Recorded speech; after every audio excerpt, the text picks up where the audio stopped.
శ్రీ శివమహాపురాణము రుద్ర సంహిత యుద్ధఖండ అధ చత్వారింశోऽధ్యాయः శంఖచూడవధ సనత్కుమారౌవాచ స్వబలం నిహతం దృష్ట్వా ముఖ్యం బహుతరం తతః తథా వీరాన్ ప్రాణసమాంచ చుకోపాతీవ దానవః ఉవాచ వచనం శంభుం తిష్టామ్యాజౌ స్థిరో భవ కిమేతైర్నిహతైర్మేజ్య సమ్ముఖే సమరం కురు ఇత్యుక్త్వా దానవేంద్రోऽసౌ సన్నద్ధः సమరే మునే అగచ్చన్ నిశ్చయం కృత్వాభిముఖే శంకరస్య చ దివ్యాన్యస్త్రాణి చిక్షేప మహారుద్రాయ దానవః చకార శరవృష్టిం చ తోయవృష్టిం యథాఘనః మాయాశ్చకార వివిధ అదృశ్యా భయదర్శితాః అప్రతర్క్యాః సురగణైర్నిఖిలైరపి సత్తమైః తాదృష్ట్వా శంకరస్తత్ర చిక్షేపాస్త్రం చ లీలయా మాహేశ్వరం మహాదివ్యం సర్వమాయా వినాశనం తేజసా తస్య తన్మాయా నష్టాశ్చాసన్ ధృతం తదా దివ్యాన్యస్త్రాన్ని తాన్యేవ నిస్తేజాంస్య భవన్నపి సనత్కుమారుడిట్లు పలికెను. తన సైన్యములో ప్రముఖ భాగము నశించుటయు తనకు ప్రాణముతో సమమైన వీరులు సంహరింపబడుటను గాంచి అప్పుడు ఆ దానవుడు మిక్కిలి కోపించెను.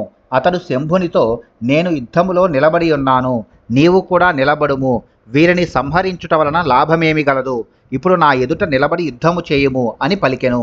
ఓ ముని, ఆ దానవ వీరుడు ఇట్లు పలికి దృఢ నిశ్చయము చేసుకొని యుద్ధమునకు సన్నద్ధుడై శంకరుని ఎదుట నిలబడెను. ఆ దానవుడు మహారుద్రునిపై దివ్యములకు అస్త్రములను బాణములను మేఘము నీటిని వలె వర్షించెను. దేవతలలో గణములలో గల శ్రేష్ఠులందరూ కూడా ఊహింప సఖ్యము కాని కంటికి కానరాని భయంకరములకు అనేక మాయలను అతడు ప్రదర్శించెను. అప్పుడు శంకరుడు వాటిని గాంచి గొప్ప దివ్యమైన మాయలన్నింటినీ నశింపజేయు మాహేశ్వరాస్త్రమును అవలీలగా ప్రయోగించెను. అప్పుడు దాని తేజస్సుచే వాని మాయలన్నీయు శీఘ్రమే అదృశ్యమొగటయేగాక వాని దివ్యాస్త్రములు కూడా తేజో విహీనములాయెను. అధయుద్ధే మహేశానస్తద్వధాయ మహాబలః శూలం జగ్రాహ సహసా దుర్నివార్యం సుతేజసం తదైవ తన్నిషేద్ధుం చ వాగ్బభూవా శరీరిణి క్షిపశూలం నచేదానీం ప్రార్థనాం శృణు శంకర సర్వదా త్వం సమర్థో హి క్షణాద్ బ్రహ్మాండనాశనే కిమేక దానవస్యేస శంఖచూడస్య సాంప్రతం తథాపి వేదమర్యాద ననాస్యా స్వామినా త్వయా తాం శృణుష్వ మహాదేవ సఫలం కురు సత్యతః యావదస్య కరేత్యుగ్రం కవచం పరమం హరేః యావత్ సతీ త్వమస్త్యేవ సత్యా అస్య హి యోషితః తావదస్య జరామృత్యుః శంఖచూడస్య శంకర నాస్తిత్యవితధం నాథ విదేహి బ్రహ్మణో వచః ఇత్యాకర్ణ్య నభోవాణీం తథేత్యుక్తే హరే తదా హరేచ్చయాగతో విష్ణుస్తం దిదేశ సతాం గతిః వృద్ధ బ్రాహ్మణ వేషేణ విష్ణుర్మాయావినాం వరః శంఖచూడోపకంఠం చ గత్వోవాచ సతం తదా. అప్పుడు ఆ యుద్ధములో మహాబలుడు మహేశ్వరుడు అతనిని వధించుటకై గొప్ప తేజస్సాలులకు కూడా నివారింపసఖ్యము కాని శూలమును వెంటనే పట్టుకొనెను. అదే కాలములో ఆ ప్రయత్నమును అడ్డుకొనుటకై ఆకాశవాణి ఇట్లు పలికెను, ఓ శంకర, ఇప్పుడు నా ప్రార్థనను విని శూలమును ప్రక్కన పెట్టుము. నీవు క్షణకాలములో బ్రహ్మాండమును అన్ని విధములుగా నాశనము చేయ సమర్థుడవు. ఓ ఈశ్వర, ప్రస్తుతములో ఒక దానవుడగు శంఖచూడుని మాట చెప్పునదేమున్నది.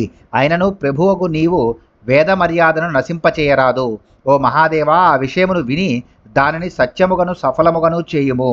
ఈతని చేతియందు మిక్కిలి ఉగ్రమగు విష్ణువు యొక్క శ్రేష్ఠ కవచము మరియు ఈతని భార్యకు పాతివ్రత్యము ఉన్నంత వరకు ఈ శంఖచూడునకు వృద్ధాప్యము మరణము లేవని బ్రహ్మ పలికి ఉన్నాడు. ఓ శంకర నాథ, ఆ మాటను నిలబెట్టుము. ఈ ఆకాశవాణిని విని అప్పుడు శివుడు సరే అని పలికెను. ఆయన సంకల్పము మేరకు అతడుకు విచ్చేసిన విష్ణువును సత్పురుషులకు శరణుడగు శంకరుడు ఆదేశించెను. మాయావులలో శ్రేష్ఠుడగు విష్ణువు ముసలి బ్రాహ్మణ వేషము వేసుకుని అప్పుడు శంఖచూడుని సమీపించి అతనితో ఇట్లనెను, వృద్ధ బ్రాహ్మణ ఉవాచ దేహి భిక్షాం దానవేంద్ర మహ్యం ప్రాప్తాయ సాంప్రతం నేదానీం కథయిష్యామి ప్రకటం దీనవత్సలం పశ్చాత్వాం కథయిష్యామి పునఃసత్యం కరిష్యసి ఓమిత్యువాచ రాజేంద్రః ప్రసన్న వదనేక్షణః కవచార్థి జనశ్చాహ మిత్యువాచేతి సచ్చలాత్ తచ్చుత్వా దానవేంద్రోసో బ్రాహ్మణ్యః సత్యవాగ్విభుః తద్దదౌ కవచం దివ్యం విప్రాయ ప్రాణసమ్మతం మాయయేత్తం తు కవచం తస్మాజ్జగ్రాహ వైహరిః శంఖచూడస్య రూపేణ జగామ తులసీం ప్రతి గత్వా తత్ర హరిస్తస్య యోనౌ మాయా విశారదః వీర్యాధానం చకారాసు దేవకార్యార్థమీశ్వరः ఏతస్మిన్నంతరే శంభుమేరయన్ స్వవచః ప్రభుః శంఖచూడవధార్థాయ శూలం జగ్రాహ ప్రజ్వలత్ తచ్చూలం విజయం నామ శంకరస్య పరమాత్మనః సంచకాసే దిశస్సర్వ రోదసీ సంప్రకాశయన్. వృద్ధ బ్రాహ్మణుడు ఇట్లు పలికెను, ఓ దానవరాజా, ఇప్పుడు నీ వద్దకు వచ్చిన నాకు భిక్ష నిమ్ము. నీవు దీనుల యందు ప్రేమ గలవాడవు. నా కోరికలు నేను ముందుగా బయట పెట్టను. నీవు అంగీకరించిన తరువాత చెప్పెదను. అప్పుడు నీవు మాటను నిలబెట్టుకొనగలవు. ప్రసన్నమగు ముఖము కన్నులు గల ఆ చక్రవర్తి సరే అనెను. ఆ మోసగాడగు విష్ణువు, నేను కవచమును కోరుచున్నాను అని పలికెను.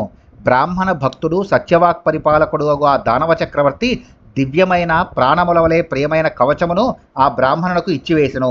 విష్ణువు ఈ విధముగా మాయను పన్ని శంఖచూడు నుండి కవచమును గ్రహించి అతని రూపమును దాల్చి తులసి వద్దకు వెళ్ళెను. మాయా పండితుడు సర్వసమర్థుడగు విష్ణువు దేవకార్యము కొరకై ఆమెతో సంభోగించెను. ఈ సమయములో దానవ ప్రభుడగు శంఖచూడు శంభుని యుద్ధమునకు ఆహ్వానిస్తూ మాటలాడెను. శివుడు శంఖచూడుని వధించుట కొరకై నిప్పులు గ్రక్కే శూలమును చేతబట్టెను. శంకర పరమాత్మని విజయమను పేరుగల ఆ శూలము సర్వ దిక్కులను అంతరిక్షమును గొప్ప కాంతులతో ప్రకాశింపజేసెను. కోటి మధ్యాహ్న మార్తాండ ప్రళయాగ్ని శికోపమం దుర్నివార్యం చ దుర్దర్శమవ్యర్థం వైరిఘాతకం తేజసాం చక్రమత్యుగ్రం సర్వశస్త్రాస్త్ర సాయకం సురాసురాణాం సర్వేషాం దుస్సహం చ భయంకరం సంహర్తుం సర్వబ్రహ్మాండమవలంబ్య చ లీలయా సంస్థితం పరమం తత్ర ఏకత్రీభూయ విజ్వలత్ ధనుః సహస్రం దీర్ఘేన ప్రస్థేన శతహస్తకం జీవబ్రహ్మస్వరూపం చ నిత్యరూపమ నిర్మితం విభ్రమద్వ్యోమ్ని తచ్చూలం శంఖచూడో పరిశ్రితః చకార భస్మతచ్చీఘ్రం నిపత్య శివశాసనాత్ అధశూలం మహేశస్య ధృతమావృత్య శంకరం యయౌ విహాయస విప్రమనోయాయీ స్వకార్యకృత్ నే దుర్దుందుభయః స్వర్గే జగుర్గంధర్వ కిన్నరాః తుష్టువుర్మునయో దేవా ననృతుశ్చాప్సరోగణాః. ఆ శూలము కోటి మధ్యాహ్న సూర్యులతో మరియు ప్రళయ కాలాగ్ని జ్వాలలతో పోల్చదగిన కాంతిని కలిగి ఉండెను. శత్రు సంహారకమగు ఆ శూలము నివారింప సఖ్యము కానిది మరియు సహింప సఖ్యము కానిది. దాన్ని ప్రయోగించినచో వ్యర్థమయ్యే ప్రసక్తి లేదు. దాని చుట్టూ తేజోమండలము గలదు. సర్వ విధముల అస్త్రశస్త్రముల కంటే మిక్కిలి భయంకరమగు ఆ గొప్ప శక్తిగల శూలమును దేవతలు గాని రాక్షసులు గాని ఎవరైనను సహించలేరు. సర్వ బ్రహ్మాండమును సంహరించే శక్తి ఒకచో సమగూడి దాని యందు నిహితమై సర్వోత్కృష్టముగా ప్రకాశించుచుండెను. దానిని శివుడు అవలీలగా పట్టుకొనెను. 1000 ధనస్సుల పొడుగు 100 చేతుల వెడల్పు గల ఆ శూలము జీవ బ్రహ్మల స్వరూపమును కలిగి ఉండెను. శాశ్వత స్వరూపమగు ఆ శూలమునకు అది లేదు. శంఖచూడుని పైన ఆకాశమునందు క్షణకాలము తిరిగిన ఆ శూలము శివశాసనముచే అతనిపై పడి క్షణములో అతనిని భస్మము చేసెను. ఓ బ్రాహ్మణ, అప్పుడు ఆ మహేశ్వరుని శూలము తన పనిని పూర్తి చేసి మనోవేగముతో వెంటనే వెనుదిరిగి ఆకాశ మార్గములో వెళ్ళి శివుని చేరెను. స్వర్గములో దుందుభులు మురుగెను. గంధర్వులు కిన్నరులు గానము చేసిరి. మునులు దేవతలు శివుని స్తుతించిరి. అప్సరసల గణములు నాట్యమును చేసినవి.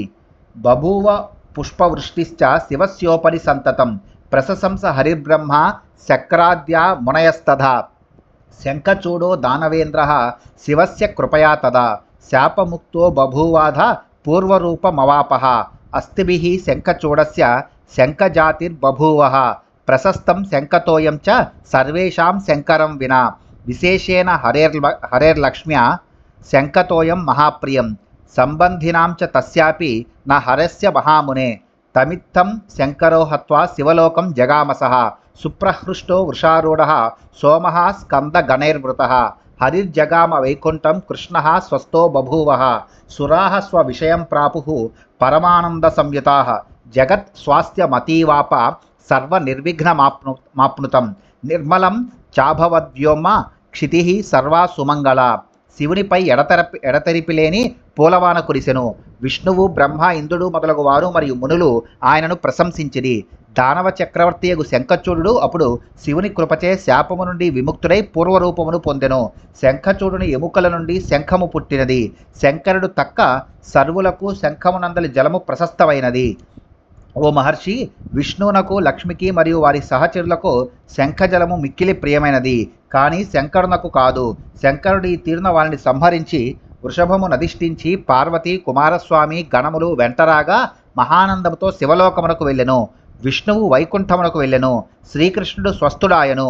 దేవతలు పరమానందముతో కూడిన వారై తమ నెలవలకు వెళ్ళిరి. జగత్తు మిక్కిలి స్వస్థతను పొందెను. భూమి యందు విఘ్నములన్నీను శమించెను. ఆకాశము నిర్మలమాయను. భూమి యందు అంతటా మంగళములు నెలకొనెను. ఇది ప్రోక్తం మహేశస్య చరితం ప్రముదావహం. సర్వదుఃఖహరం శ్రీదం సర్వకామ ప్రపూరకం. ధన్యం యశస్య మాయుష్యం సర్వవిఘ్న నివారణం. భుక్తిదం ముక్తిదం చేవ సర్వకామ ఫలప్రదం. యైదం శృణుయాన్నిత్యం చరితం శిశిమౌలినః. శ్రావయేద్వా పఠేద్వాపి పాఠయేద్వా సుధీర్నరః. ధనం ధాన్యం సుతం సౌఖ్యం లభేతాత్ర న సంశయః. సర్వాన్ కామాన్ వాప్నోతి శివభక్తిం విశేషతః. ఇదమాఖ్యానమతులం సర్వోపద్రవనాశనం.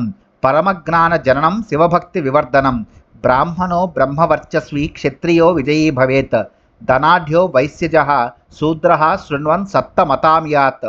ఈ తీరున ఆనందదాయకము, దుఃఖములనన్నింటినీ పోగొట్టునది, సంపదలనిచ్చునది, కోర్కెలనన్నింటినీ ఈడేర్చునది యగు మహేశుని వృత్తాంతమును చెప్పి ఉంటిని. ధన్యము, కీర్తికరము, ఆయుర్వర్ధనము, విఘ్నములనన్నింటినీ తొలగించునది, భుక్తి ముక్తులను కామములను ఇచ్చినది అగు ఈ చంద్రశేఖరుని గాథను బుద్ధిశాలియగు ఏ మానవుడు నిత్యము వినునో లేదా వినిపించునో లేదా పఠించునో లేదా పఠింపజేయునో అట్టివాడు ధనధాన్యములను, పుత్రుని, సౌఖ్యమును, సర్వకామనలను, విశేషించి శివభక్తిని పొందుననుటలో సందేహము లేదు. ఈ సాటిలేని గాథ ఉపద్రవములనన్నింటినీ నశింపజేసి పరమజ్ఞానమునిచ్చి శివభక్తిని వర్ధిల్లజేయును. దీనిని విన్న బ్రాహ్మణుడు వర్చస్విగను, క్షత్రియుడు విజయగను, వైశ్యుడు సంపన్నుడుగను, శూద్రుడు మహాపురుషుడుగను అగుదురు. శ్రీ శివమహాపురాణే రుద్రసంహితాయాం యుద్ధఖండే శంఖచూడవధో నామ 40.